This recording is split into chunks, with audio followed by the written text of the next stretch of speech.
Buongiorno a tutti da Vittorio Sanna, ben trovati, 20ª puntata di GP On Air. Riprendiamo insieme, ricominciamo insieme con tanti nuovi ospiti. 20ª puntata, siamo arrivati già a una bella tappa della nostra trasmissione. Quest'oggi sono tanti i temi e sono di svariata natura, ma riconducono tutto sommato sotto la voce di un unico assessore, potremmo dire, ecco, perché si parla di cultura, si parla di beni archeologici e si parla di pubblica istruzione. Inizieremo a farlo proprio con la dirigente scolastica Giovanna Porru, che ci parlerà di come i dirigenti stanno affrontando questo momento, di come l'hanno affrontato in piena emergenza e di come stanno programmando per il futuro, ma anche di quelle che sarebbero le esigenze per la Sardegna in modo specifico per poter ricominciare nel migliore dei modi, considerata anche la geografia della Sardegna e le caratteristiche dell'utenza scolastica. Proseguiremo con Paolo Lugi, presidente del premio letterario Giuseppe Dessì. Paolo Lugi che ci parla anche in questo caso di come si deve adattare il premio stesso a quelle che sono le nuove vicende dettate dal coronavirus e quindi la possibilità di accogliere ad esempio delle opere che arrivano in formato digitale, cosa che non era permessa in passato, ma anche l'idea di una premiazione dove le dirette streaming accompagneranno quelle che erano invece le dirette dal vivo, che hanno da sempre, nei 35 anni passati, caratterizzato appunto questo premio letterario importantissimo. E infine Pina Vacca è presidente dell'associazione culturale Forum Traiani, una cooperativa, a dire il vero, una cooperativa che si occupa di far da guida in uno dei siti più belli della nostra Sardegna. Ci parlerà delle difficoltà che si stanno incontrando, soprattutto dopo una stagione come quella primaverile che è stata totalmente bruciata, e quali sarebbero le strategie per fare in modo che nel turismo interno che si prospetta in Sardegna ci sia un rilancio che possa essere ad esempio anche una forma di collaudo in vista di un itinerario che possa essere proposto poi anche agli stranieri. Tutto questo tra poco in GP On Air. Riprendiamo insieme, ricominciamo insieme, ripartiamo insieme, come volete, ma la parola insieme non può mancare. A tra poco.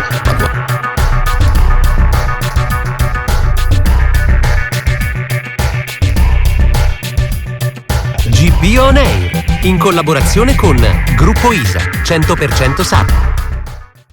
Autovam, unico Ford Store nel Sud Sardegna.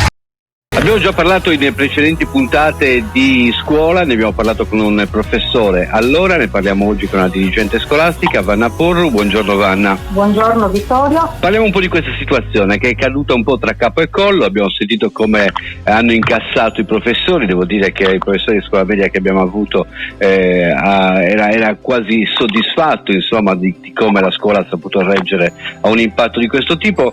Come è vista invece la situazione dal punto di vista di un dirigente? Innanzitutto se il professore ha espresso soddisfazione non posso che concordare con lui. La risposta della scuola a questa emergenza è stata immediata e positiva. Devo riconoscere il grande impegno manifestato da tutta la comunità scolastica. Immediatamente dal giorno della sospensione delle attività didattiche i docenti hanno messo in campo tutta una serie di attività e strategie per non interrompere le attività, i contatti con i ragazzi, e quindi si sono documentati, si sono formati e sono riusciti veramente a portare avanti quanto è stato bruscamente interrotto. Nello specifico hanno rivoluzionato il loro modo di fare scuola, passando da una didattica in presenza fatta di contatti reali ad una didattica sempre in presenza nella maggior parte dei casi, ma virtuale. Abbiamo attivato, parlo per la mia scuola ma probabilmente il discorso è generale. Ricorda pure anche qual è il tuo circolo, qual è il tuo istituto comprensivo. La mia scuola è l'Istituto Comprensivo Randaccio Tuveri di Milani, un istituto abbastanza popolato, uno dei più grandi della provincia di Cagliari, che ha dato una risposta, ripeto, molto molto positiva. Noi abbiamo attivato delle piattaforme, in modo particolare la piattaforma G Suite, per consentire il mantenimento anche di quella interazione necessaria, di quel contatto umano con gli alunni. Questa piattaforma infatti prevede tutta una serie di applicativi, siano essi con modalità sincrona, cioè le video lezioni, che asincrona. È stata gestita, scusate se interrompo, è stata gestita un po' l'emergenza in modo quasi spontaneo, devo dire quasi fosse una prova di evacuazione della scuola, passami il paragone. Chiaramente si è arrivati adesso a un punto in cui dalla fase di emergenza si deve entrare in una sorta di quotidianità anche per guardare il futuro. Ecco, ci sono delle linee che dopo la buona volontà, l'intuito, l'esperienza personale che ciascuno ha portato, ora si tenta, c'è qualcosa che permette di oggettivare meglio l'insegnamento per poter arrivare effettivamente a tutti, così come deve essere la scuola e con pari opportunità? Certo, è successo esattamente questo. E come dicevi tu, da una prima fase di emergenza, di cercare di fare di tutto e di più, si è arrivata adesso ad una strutturazione delle attività didattiche. La maggior parte delle scuole utilizza delle piattaforme che consentono anche la riproduzione delle classi, seppur in maniera virtuale. Ci sono delle indicazioni anche precise per i ragazzi e per le famiglie, e quindi possiamo dire che questa emergenza ha delle caratteristiche di ordinarietà. Questo un po' in tutte le scuole e chiaramente in maniera differente a seconda dell'età dei bambini. Non possiamo fare lo stesso discorso parlando degli alunni della scuola dell'infanzia o della primaria o della scuola secondaria di primo grado, come gli ordini che sono presenti nella mia scuola.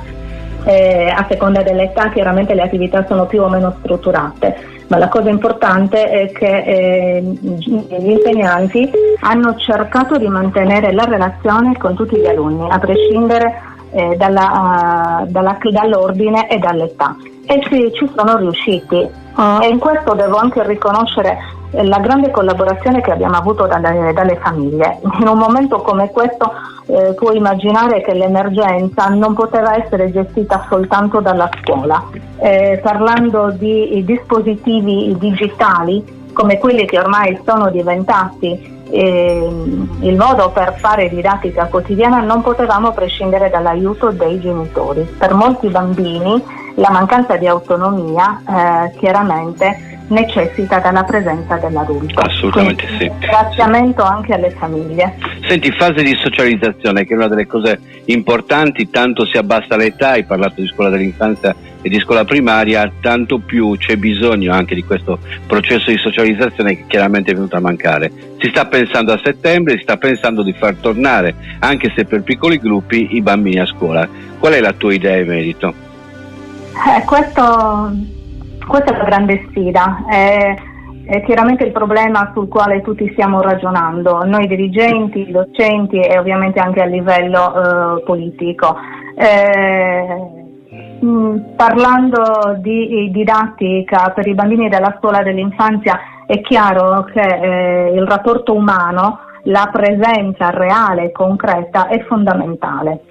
Il rientro per tutti in presenza dipende da tutta una serie di fattori, come puoi immaginare. Innanzitutto bisognerà vedere qual è lo stato emergenziale, se ci sono ancora problemi legati al contagio o meno, e sicuramente dovremo rivalutare e riutilizzare tutti gli spazi della scuola in maniera forse anche innovativa, però chiaramente bisogna fare i conti con tutta una serie di questioni che vanno dalla struttura degli edifici al numero anche degli alunni, alla possibilità di utilizzare eventualmente gli spazi esterni, e da tutta la questione legata alla sicurezza degli ambienti e all'adozione delle misure di protezione e di sicurezza. Insomma. Senti, per quanto riguarda la Sardegna, ci potrebbe essere un ritorno al passato, cioè si è lavorato per molti anni nella logica dell'accorpamento, anche di classi che hanno unito paesi, soprattutto nei paesi dell'interno. Potrebbe questa emergenza riportare ciascun bambino, ciascun gruppo di bambini nel proprio paese, proprio per recuperare spazi laddove non ci fossero? E queste sicuramente sono le situazioni che dovranno essere affrontate anche a livello politico. Se la ripresa delle attività terrà conto di tutti gli alunni in presenza, bisognerà fare scelte di un certo tipo. Se passerà per un'organizzazione come quella che è stata prospettata anche a livello ministeriale di un'alternanza degli alunni, potrebbe essere un altro punto di riflessione, tenuta conto di quella che è appunto la situazione molto diversificata dei nostri paesi, della nostra popolazione scolastica. Una cosa sono le scuole delle città, ovviamente diversa è la situazione dei paesi dell'interno, dove la popolazione scolastica è sicuramente inferiore. Tanto lavoro per il nostro assessore Biancareddu, insomma, che deve cercare di far capire. Sicuramente per i nostri politici che stanno lavorando, in questo momento hanno dato una risposta economica alle esigenze, cercando di potenziare quelli che sono i dispositivi che possono mancare ai nostri alunni. Quindi hanno in questo momento finanziato l'acquisto di notebook, tablet o di connettività. Adesso dovranno ragionare su quello che è realmente la ripresa delle attività, con tutte queste problematiche che hai evidenziato, di cui stiamo parlando. È sicuramente auspicabile una ripresa in presenza. Il rapporto umano con i bambini, in modo particolare piccoli, o una prima primaria, si gioca soprattutto all'inizio, esatto, sulla relazione tra insegnante e alunno, e questo è sicuramente uno degli aspetti sui quali tutti dovremmo ragionare e dare anche dei suggerimenti. E noi l'abbiamo fatto in questo pezzo di trasmissione che è volata via, perché il nostro frammento si è quasi consumato. Vanna, abbiamo comunque dato un'idea di quello che possono essere le tematiche da affrontare. È chiaro che vanno affrontate anche con gli addetti ai lavori per trovare realmente delle soluzioni, e non per trovarsi poi a dover adattare delle linee che magari non si applicano bene nella realtà. Assolutamente sì, sono certa che la risposta comunque della scuola e del personale scolastico sarà la migliore possibile in tutte le situazioni, come abbiamo dimostrato in questo momento, insomma. Scusami, ho colto la pausa. No, grazie a te dell'intervento, il tempo purtroppo ci è tirando. Grazie Vanna e buon lavoro, magari ci sentiamo più avanti per fare il punto della situazione. Grazie, buona giornata. A te, grazie.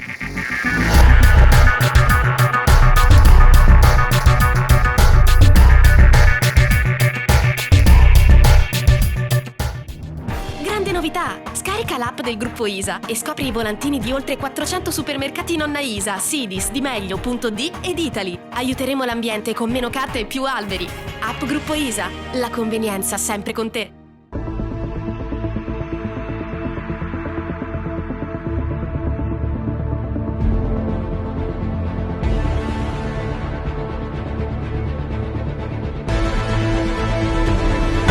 GP On Air abbiamo con noi Paolo Lugi, è il presidente del consiglio direttivo del premio letterario Dessì, Villa Cidro, per intenderci, ma non c'era bisogno di sottolinearlo perché ormai è un appuntamento costante con la letteratura di Sardegna. Buongiorno Paolo. Buongiorno Vittorio, buongiorno e buongiorno a tutti gli scrittori e ascoltatori. Anche per voi quest'anno qualche complicazione legata al blocco coronavirus, soprattutto a questa ripresa con le distanze da rispettare, con tutte queste norme da seguire che chiaramente impongono un'organizzazione diversa rispetto al passato. Indubbiamente sì, anche se diciamo per noi l'incertezza è ancora, devo dire, non è soltanto una questione di organizzazione degli eventi e delle manifestazioni, diciamo così, pubbliche, ma i problemi nascono ancora prima, perché abbiamo tutta una serie di ospiti e di eventuali premiati che vengono da fuori, e vengono meno anche le condizioni di viaggio serene e tranquille come le abbiamo conosciute, quindi c'è una situazione anche diciamo così psicologica un po' particolare, a parte il fatto che non sappiamo ancora che cosa ci aspetta da qui a settembre, quando poi è la data del premio. Ci auguriamo che ci sia il via libera per tutti, però le difficoltà sono evidenti. C'è il rischio anche di un eventuale rinvio o addirittura del saltare l'edizione? No, questo no. Non la salteremo in ogni caso. Stiamo preparando un piano B che cercheremo di mettere in atto utilizzando tutto quello che la tecnologia ci mette a disposizione, quindi streaming, dirette su internet e cose di questo genere, in modo tale da non perdere l'annualità, anche perché si arriva alla 35esima edizione, insomma tutta una serie di cose erano già state previste, per cui il premio, l'edizione del premio ci sarà, non sarà, ci auguriamo di no, ma stiamo prevedendo un'edizione, non sarà come quella che abbiamo conosciuto, però ci sarà, magari sarà un'edizione mista, un po' e un po', però si svolgerà regolarmente anche la 35esima edizione del premio del Sì 2020, ecco. Senti, il panorama nazionale anche a livello di letteratura attualmente non ci si ferma, addirittura in periodi come questi si diventa anche prolifici a livello di fantasie, di elaborazioni e via dicendo. C'è stata però una riduzione certamente nell'economia legata alla produzione di libri. Questo rallentamento è già quantificato o si può già quantificare? Allora, i dati che si hanno a disposizione, allora, facciamo un po' d'ordine allora, quello che possiamo verificare anche come esperienza diretta. Noi possiamo dire, per esempio, come Fondazione Sì, che il ritmo dei libri si è interrotto, di arrivo dei libri per il premio si è interrotto. Abbiamo avuto 2 spedizioni e subito dopo il bando di partecipazione, dopodiché al blocco pandemia si è bloccato, tanto che abbiamo già fatto un annuncio inviato a tutti gli uffici stampa e pubblicato anche sul nostro sito, per cui da quest'anno al premio possono partecipare anche i libri in formato elettronico, proprio per ovviare ai disagi della spedizione.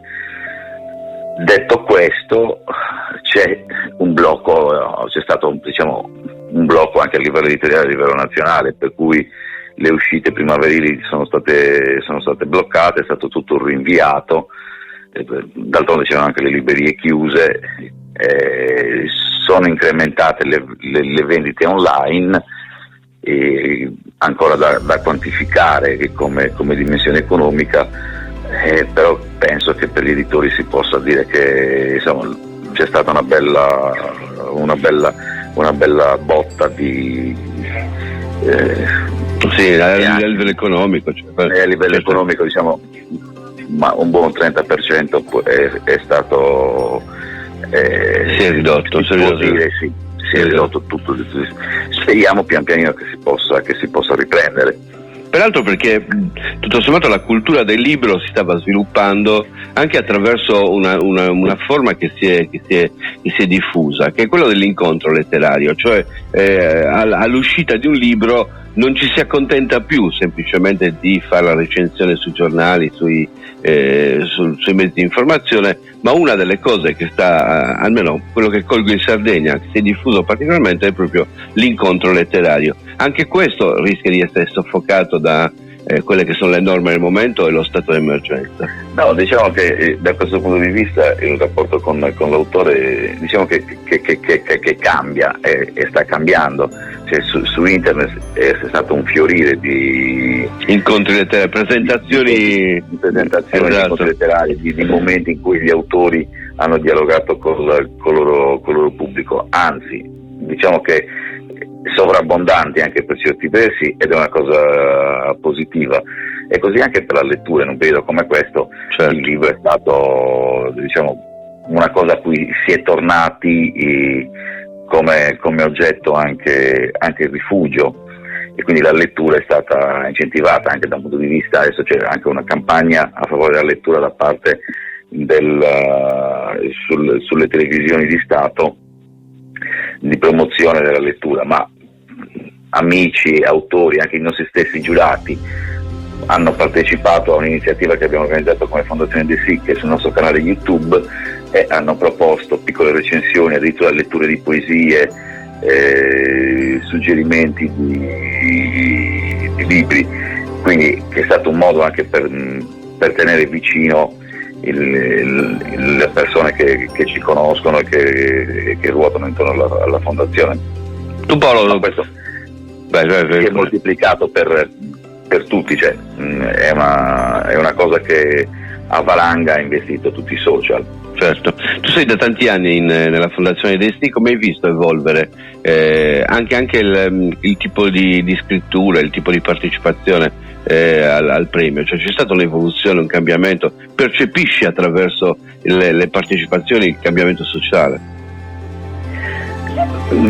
Allora, diciamo che da questo punto di vista, per quanto riguarda il premio Destiny, sia per la narrativa che per la poesia, sono i premi istituzionalmente delle situazioni in cui emergono una serie di situazioni che non si discostano poi tanto dallo standard nazionale. Vedi i cambiamenti, li vedi nel tempo. Io poi che un quinquennio che sono in fondazione, ho visto diciamo l'affacciarsi di situazioni anche particolari di scrittura. Per esempio l'ultimo vincitore del premio Destiny, per Munian, con il suo libro apre una nuova via nel rapporto con il libro e con il racconto, tornando a una dimensione molto, molto intima e molto, molto interiore, anche in modo abbastanza crudo, intenso. Questa è una delle tendenze che noi abbiamo, che io personalmente posso confermare. Nella poesia lo stesso, cioè non è più una poesia diciamo classica, legata a un canone classico, ma è una poesia che si evolve e che è vicina alla realtà, sia sul piano, diciamo così, sentimentale, ma anche sul piano della scrittura e della messa in opera. Benissimo, un buon libro da leggere ancora in questi giorni, perché siamo a mezzo servizio, ma un buon libro va letto sempre, anche quando siamo a servizio pieno, e così, Paolo, per poter stare a contatto col mondo. Se posso permettermi, caro Vittorio, per ringraziarti, e anche perché è una delle mie letture più piacevoli di questi ultimi tempi, ti saluto e ti ringrazio con il consiglio di lettura Veronesi Coribrì, un libro straordinario da leggere. Perfetto. Da leggere. Grazie buona Paolo giornata e buon lavoro. Grazie ciao, a te. ciao. Ciao Paolo.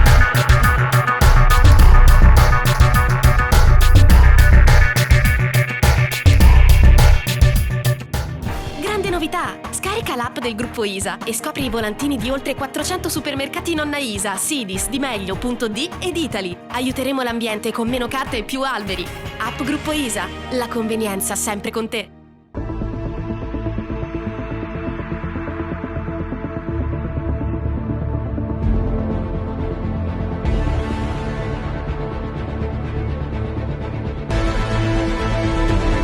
Con noi a GP On Air ripartiamo insieme Pina Vacca è la presidente della cooperativa Forum Traiani, un settore particolare. Intanto buongiorno Pina, ben trovata. Buongiorno a te Vittorio, buongiorno a tutti. Settore particolare perché avete già subito il danno di tutto questo stop, in quanto uno dei grandi indotti per quanto riguarda i siti archeologici a Sardegna sono certamente le visite guidate, cioè le visite di istruzione della scuola. Quest'anno insomma è un anno nato male, prima l'alluvione e poi addirittura questo coronavirus che vi ha un po' tagliato le gambe, così. Direi proprio di sì. Allora, il 21 dicembre, come tu hai accennato, abbiamo avuto la piena del Tirso che ha messo fuori uso appunto il nostro lavoro perché c'è stata questa inondazione e poi abbiamo dovuto risistemare il tutto. Ma insomma, in confronto a questo che adesso è invece la pandemia, sicuramente è stato uno stop molto più breve. Invece per quanto riguarda il Covid siamo fermi dall'8 marzo con la prima appunto la prima ordinanza che appunto ci diceva di chiudere, la speranza di poter riaprire il 18 di maggio adesso, ma in ogni caso stiamo aspettando le direttive. Sì, abbiamo avuto un grande danno perché diciamo che la primavera per il nostro settore è sicuramente un periodo molto positivo. Io che appunto sono la presidente della cooperativa Forum Traiani, insieme ai miei soci ci occupiamo di visite guidate, gestiamo l'area archeologica delle terme romane a Fordongianus, la casa aragonese, i bagni termali e la chiesa di San Lussorio. E soprattutto il periodo delle scuole è un periodo molto vivo, dove appunto ci raggiungono tantissime scolaresche a cui proponiamo, oltre alle visite guidate, i laboratori didattici. E anche quest'anno avevamo un boom di richieste. Aprile e maggio erano veramente dei mesi pieni, ma ci siamo purtroppo dovuti fermare. Ma oltre alle scuole, sì. Scusa, Vittorio. No, non preoccuparti, è tutto molto interessante. Ti ho lasciato introdurre perché la gente capisse di che cosa si tratta. Qualcuno è corso in vostro soccorso in questo periodo, cioè qualcuno si è posto il problema di che danno voi avete subito e di quanto sarà difficile per voi rimediare nell'arco dell'anno, cioè si è parlato di incentivi un po' per tutti nel vostro settore, qualcuno si è preoccupato per voi? Ma allora diciamo che no, nel senso che sì, l'amministrazione chiaramente ci sta sostenendo moralmente. Comunale. Esatto, l'amministrazione comunale, poi comunque noi lavoriamo con la ex legge 28, la attuale legge 4, quindi in parte siamo finanziati dalla regione. Infatti è proprio per questo comunque non abbiamo stoppato il lavoro, noi abbiamo continuato a fare il servizio di vigilanza, manutenzione, insomma tutto quello che si poteva fare mantenendo chiaramente le distanze. Le persone erano chiaramente dislocate, chi alle terme, chi alla casa, chi ai bagni termali, e lì abbiamo potuto fare sia la vigilanza, la manutenzione, la pulizia ordinaria, insomma da fare ce n'è sempre. E poi abbiamo fatto il lavoro online perché chiaramente la regione ci chiedeva anche di documentare che tipo di lavori stavamo facendo in questo periodo. Noi abbiamo attivato anche dei lavori per i bambini, abbiamo per esempio mandato su internet, quindi tramite Facebook, Instagram, un bellissimo laboratorio che si chiama Io resto a casa e viaggio indietro nel tempo. Praticamente i bambini potevano e possono ancora oggi realizzare un disegno ambientato nell'antica Forum Traiani, questo è il nome della città in periodo romano, quindi oggi l'attuale Fordongianus, e stiamo ricevendo tanti disegni che speriamo un giorno di poter ospitare in una mostra alla Casa Aragonese. Senti, il mercato regionale, sì. Parlo di adulti adesso, non solamente di scuole, sì. Rispetto al visitatore straniero che percentuale ha? Allora, sicuramente i sardi ci visitano tanto, anche in considerazione del fatto che a Fordongianus ci sono le nuove terme, le terme di Sardegna, il Grand Hotel, e quindi spesso le persone che sono ospiti al Grand Hotel visitano anche appunto il paese, le nostre bellezze.